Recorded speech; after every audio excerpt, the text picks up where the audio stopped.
The topics that we cover in this particular series are the ones which are appearing in daily newspapers, how they can be beneficial for you to increase your knowledge, plus understand the topic and use these in any answer or any discussions or any other interview. Start with today's topic. First topic is regarding nutritional challenges and new guidelines regarding it. So part of the GS1 because of the society. We also know that in a society, the anemic levels or the arisal of the or the growth of the non-communicable diseases actually is on the rise. Can nutrition play a challenge? Can nutrition play a good factor there? We will see. But what are the challenges and new guidelines? So we will deal with it in the first topic. Second is sky is the limit for space technology. Space technology is the one sector where India is growing very, very hard. And space is one technology which is leapfrogging India in not only space domain, but also the use cases are being found in other sectors also. So this is part of our GS3. Then comes healthcare challenges.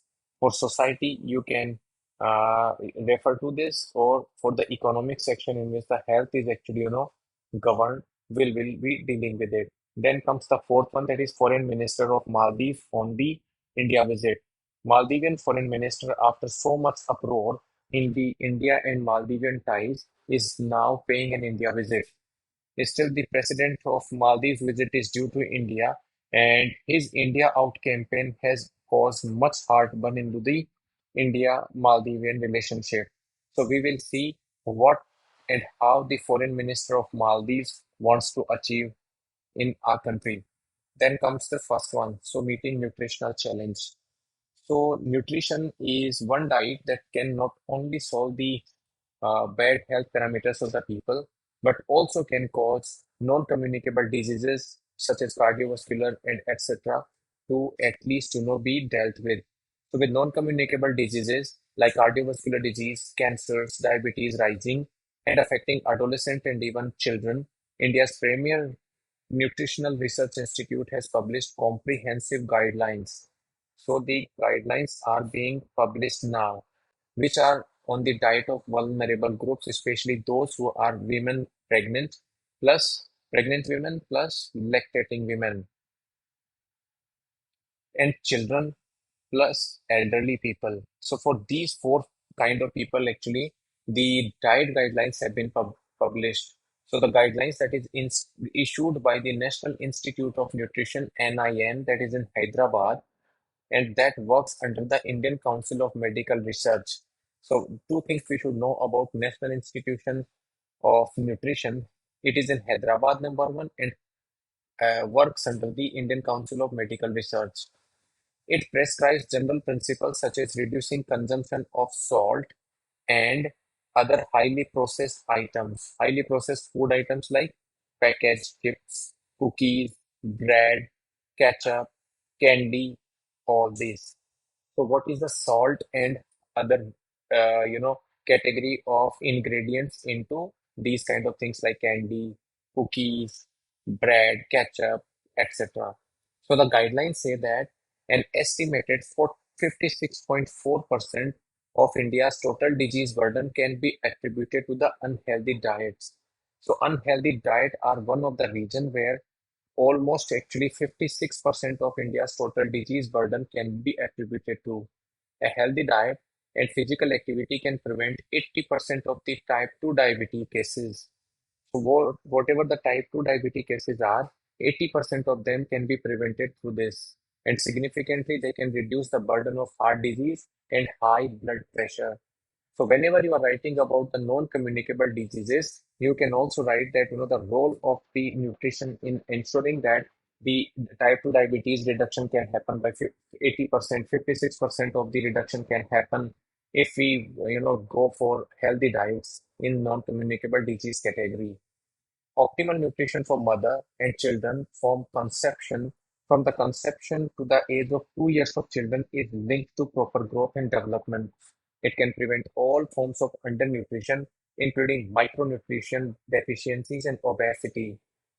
The report done by NIN Institute quotes the Comprehensive National Nutrition Survey.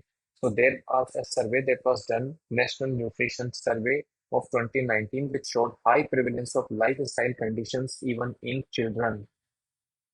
So around 5% of the children of ages 5 to 9 and 6% of adolescents were overweight or obese. Almost 2% of children and adolescents were found to have diabetes, and another 10% had pre-diabetic levels. So this survey actually paints a very, very grim picture. What this survey says, again, you should understand that around 5% of the children in the age group of 5 to 9, 6% of adolescents were either overweight or obese, and almost 2% of the children and adolescents were found to have diabetes, and another 10% were to have pre-diabetic symptoms. This survey also found high levels of bad cholesterol, that is called LDL, in 37% of children aged 5 to 9 and 19% of the preteens and teens ages of 10 to 19. Level of good cholesterol were low in a fourth of all children. So in close to 25% of the children, good cholesterol levels were low. So when we talk about the chart, that is like overweight were 3.7 between age to 5 to 9, obesity in 1.3%, pre-diabetic in 10.3%, diabetes in 1.2%, high total cholesterol in 3.2%, anemia in 23.5%, iron deficiencies in 17%, vitamin D deficiency in 18%, vitamin A deficiency in 21.5%, vitamin B12 deficiency in 17.2%, and zinc deficiency in 16.8%. This same figure actually is very above. So overweight around 5% in 10 to 19 years, obesity to 1.1%, diabetes to 10.4%, diabetes, pre-diabetic to 10.4, diabetes to 0.6, hypertension 4.9, anemia 28.4%. So these are the things actually which are affecting the young people. Incidence of micronutrients like zinc, iron, vitamin deficiencies ranged from 13 to 30% of children between age 1 to 19. The recommended ideal diet chart for various groups of people takes into account both micronutrient deficiencies and diseases of overnutrition. While severe forms of undernutrition, such as marasmus, that is a deficiency of micronutrients such as carbohydrate and proteins. So we should know what is marasmus. So marasmus is a deficiency of macronutrients such as carbohydrates and proteins. And Kawashik or core means deficiency of protein. Although these have disappeared from the country, but manifestations such as anemia are still continuing. The report also puts the prevalence of anemia at 40% in our country, 23% and 28.4% in children under age group 5, 5 to 9, and 10 to 19% respectively. So close to 40% children under the age group of 5 are anemic, close to 24% in the age group of 5 to 9 are anemic, and close to 29% of people in the age group of 10 to 19 are anemic. A study on malnutrition that was published in the Lancet magazine earlier this year had said undernutrition continues to be high in our country, but obesity has significantly uh, uh, gone up over the last 30 years. So, nutritional imbalance, whether this is high nutrition or so that is over obese category and undernutrition, both are dangerous to the body. The faulty dietary pattern in which unhealthy, highly processed, high fat, sugar, and salt foods have become more affordable and accessible than healthier alternatives. And that also contributes to the deficiency in iron and folic acid. It results in anemia and in the higher prevalence of overweight and obesity among population groups. When we talk about the general dietary principles, the guidelines recommend getting required nutrients from at least 8 food groups, including vegetables, leafy vegetables, roots and tubers, dairy, nuts and oils. Consumption of cereals, a staple of Indian meals, should be restricted so that they contribute only 45% of total energy instead of 50 to 70% right now. More protein should be consumed, making up 14% of total daily energy instead of 6 to 9%. So these are the recommendations. Achieving adequate level of essential polyunsaturated fatty acid that is called PUFA and B12 is a challenge for vegetarians. The guidelines recommend consumption of flax seeds, chia seeds, walnuts, vegetables, and greens. The report further says that salt consumption should be restricted to 5 grams a day and strongly recommends against consuming highly processed foods that are typically high in fat, salt, and sugar. Generally specific guidelines are like this, while group specific guidelines are for pregnant women, small frequent meals for those experiencing nausea and vomiting. The guidelines also recommend consumption of lots of fruit and vegetables, especially those high in iron and uh, folate content. Even for infant and children's, for the first 6 months, infants should be only breastfed and must not be given honey, glucose, or diluted milk. There is no need to give water even during the hot months. After age of 6 months, complementary foods can be included. For elderly should consume foods those are rich in protein, calcium, micronutrients, and fiber. Apart from pulses and cereals, with at least one third as whole grain, at least 200 to 400 ml of low-fat milk or milk products, a fistful of nuts and oil seeds, and 400 to 500 gram of vegetables and fruits should be consumed. Exercise is also important in order to maintain bone density and muscle mass. So these are the nutritional guidelines and how can be they beneficial for the society we just understood. Then comes the next one, and that is sky is the limit for India's space technology. When we see the hits, Chandrayaan 3 mission actually was successfully moon landed. Aditya L1 mission placing the space observatory precisely at L1 point and path bringing policy to allow private sector participation in the space. The misses also include delays continuing in missions such as Gaganyaan and an ISAR satellite launch, NASA and ISRO satellite. Failure to develop new rockets such as semi-cryogenic engines are also need of the hour, but work is still going on. Electric propulsion system is also one of the need. Limited bandwidth to take up multiple missions under both commercial and scientific buckets is also one of the challenges for the space sector. So when we talk about the space sectors, last 10 years of the period was an epochal decade for the Indian space sector when the country climbed up above the world so high. One might cleave about India's space odyssey into three phases like seeding, flowering, and fruiting.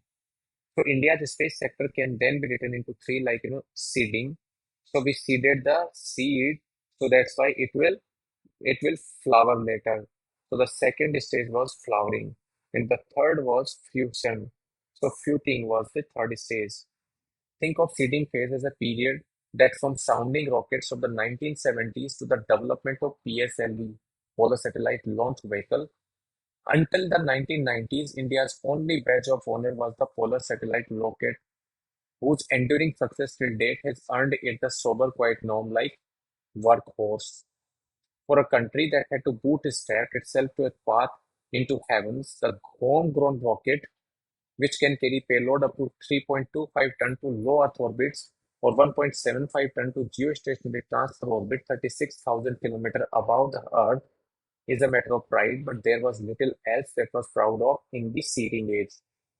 So when we talk about the seeding age, India started its space missions through the launches of very, very few satellites. Even the pictures of the satellite being carried on the bicycles, etc., are still being shown. In the seeding stage, India's PSLV was also made. PSLV, which has then after became has become this workhorse of the ISRO, has caused a significant proud moment for India. Then came the second one, and that is the flowering stage. So scientists in the uh, uh, seeding stage were quietly slaving in their slabs in the labs, and their efforts ushered in the flowering phase. In 2001, India launched its first heavy rocket, the GSLV, Geostationary Vehicle, that is albeit with a Russian upper stage cryogenic engine. The first did not leave the launch pad. In the second attempt, the rocket put a test satellite in the wrong place. But from then on, the Indian space sector has been steadily climbing the ladder of success. The first moon mission, Chandrayaan 1, was a cheer as it did its job and more of reaching the moon's orbit and then finding proof of existence of water on it. Mangalyaan in 2013, when India earned global proud by slinging the spacecraft to the Martian orbit. In 2014, after 2014, the space sector was thus fortified by two successes and was licking in its paws in the further skills. So then came the moon mission in the form of Chandrayaan 3 and L1 point where the Aditya was placed. That was around 1.5 million kilometers from the Earth, from where it would constantly observe the sun. So India was not only fourth in the world to do so after US, Europe, and China, but it also actually, caused a lot of growth to India's technology sector. India also developed its own regional navigation satellite system that is called Navig system, and a regional version that is of the GPS. Only the Europe, US, Russia, and China have their own global positioning systems, while Japan and India have regional positioning systems. ISRO has also developed other rockets like a heavier light vehicle motor M3 and a small satellite launch vehicle in the form of SSLV. In 2019, India also demonstrated its anti-satellite capability, chasing and hitting a flying satellite in the low Earth orbit. Once again, India was the only fourth country to do so. ISRO has future exciting plans. The closer ones are sending 2 or 3 Indians to space, that is in Gaganyaan, and bringing them back in missions to explore Venus, that is Shukriyan, and an asteroid, but on a longer time scale. There are plans to also send robots and manned missions to the moon and build an Indian space station. The developed world, which once balked at giving India space technology, is now eager to collaborate. And NASA ISRO synthetic aperture radar system that is called NISAR satellite, which can provide an unprecedented view of for the Earth below. The French CNES and ISRO have also shaken hands to build thermal infrared imaging satellite. Private participation, if you look, then even all those successes would be enough to earn 20 last decade as an epochal decade. The epoch making part of the India is India opening its space sector to private participation. In June 2020, India announced its intention to open the space sector to private participation and setting up the Space Regulatory Indian National Space Promotion and Authorization Center. Indian National Space Promotion and Space Promotion and Authorization Center, that is called InSpace. In 2021 of October, the Union government unveiled the India Space Policy 2023 in April 2023. The policy set the broad framework for non-government entities' participation in areas like space vehicles, satellites, dissemination of data, and setting up ground stations. The rules for activating the policies were brought out in May 2024. Earlier, the role of private sector was limited to making components for the ISRO only. Now the private sector is rubbing its hand in the glee. There are over 400 Indian space companies, about half of them are startups, which have attracted close to $330 million in investments in the last 3 years. ISRO is also building a new launch station at Kulashekarpatnam, Tamil Nadu for the small rocket launches. InSpace has received close to 500 applications for authorization and has signed over 50 technological transfer agreements. According to Invest India entity, that is the official investment promotion body, India's space economy was worth around $9.6 billion in 2020 and is supposed to reach to 44 billion by 2033. Then comes the next one, and that is the steps taken in the healthcare, but more mountains are to be scaled. So when we talk about the healthcare, healthcare is a very, very big subject. As you know, communicable diseases share in the healthcare is going down, while the non-communicable diseases is going up. And the very big reason for them is the unhealthy diets. Those are now becoming a part of our society. Having done well in the childhood immunization, the Health Administration managed to run a largely smooth adult vaccination campaign of around 220 crore for COVID-19 vaccines. India dealt with actually in the public health arena. Initiatives like Ayushman Bharat and Jan Aushadhi stores have been turbocharged with earlier avatars also. The Jan Aushadhi stores need to pick up more and become more visible. When we talk about the health coverage, public health experts prefer a universal health coverage model to an insurance-backed one. Till we get there, the existing schemes could be seamless between central and state governments. They say also calling for greater thrust on preventive primary health care. While the health and wellness centers are positive initiatives, more needs to be done to deliver comprehensive care. The center needs to increase its spending on the health to over 2.5% of the GDP, which is currently about 1% as of now of the GDP, pointing to several, national schemes that require support. The progress on infant and maternal mortality, child immunization campaigns, etc., have been achieved with strong public health efforts. But medicine bills have increased, calling for measures to prevent companies from sidestepping price controls by changing their formulations. Efforts are also underway to set up bulk drug parks and medical devices parks to ensure sustainable domestic supplies. Digital companies have sprung up with digital lockers, for example, to help people access their medical records in one place. While the pharmaceutical sector has built on its own legacy of being pharmacy to the world, the pharma sector also needs to keep stringent work on quality for both domestic and overseas customers.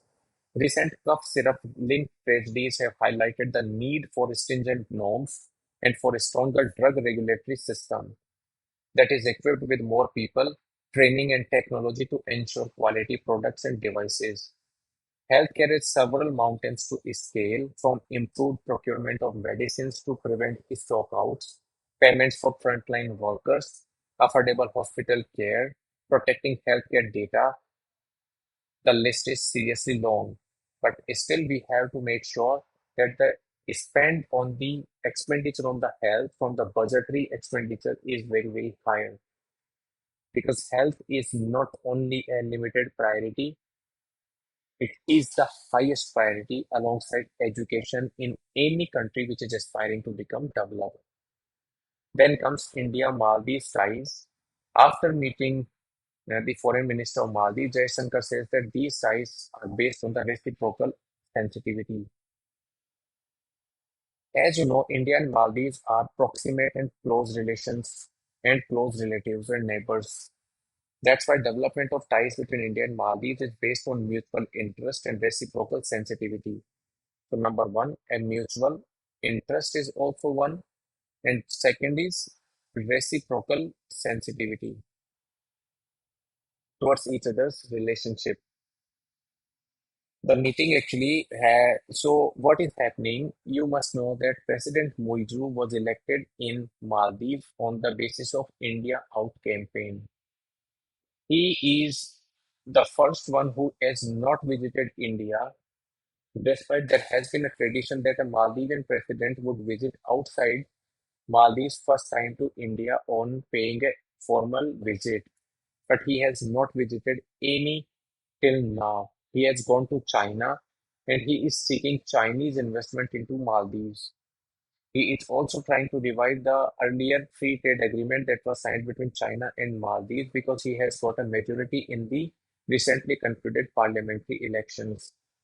So for him to deal with the or to push through the agenda regarding China will be easier. But despite that, the foreign minister is paying a visit to India. There is a concern that Moizu's widely perceived perception of being a pro-China leader may want to reduce India's traditional influence in Maldives. Speaking at the bilateral meeting, even Jaisankar Saab pointed out that India has been a key provider of developmental assistance to Maldives. Our projects have benefited the lives of people of Maldives, contributed directly to the quality of life there. The projects also range from infrastructure to social initiatives to medical evacuation and health facilities. They have extended financial support on favorable terms in the past also. India has been or has played a role of first responder on numerous occasions for Maldives and its cooperation has also enhanced the security and well-being of the country through shared activities, equipment provisioning, capacity building, and training. The Maldivian foreign minister acknowledged that economic cooperation with India had been an integral part of the Maldivian economy. Maldivian people have benefited from the debt that they have received from India and also have a lot of grants that they have received from the Indian government. Our foreign minister stressed on the importance of cooperation between neighbors, cautioning that the world was today passing through a volatile and uncertain period. In such times, as we saw during COVID, during normal disasters and economic difficulties, close partnerships with neighbors are of great value. So today, both countries will be reviewing the various dimensions of their ties. It is in our common interest that we reach an understanding on how best we can take the relationship forward. You also know that China is trying to make its relationship with Maldives more stronger, and it is causing some hurt one in India. Today's topics actually included these four. If you feel that we were able to deliver good quality content, please like and share. Thank you. For more such videos, you can like the button and subscribe the channel. Thank you.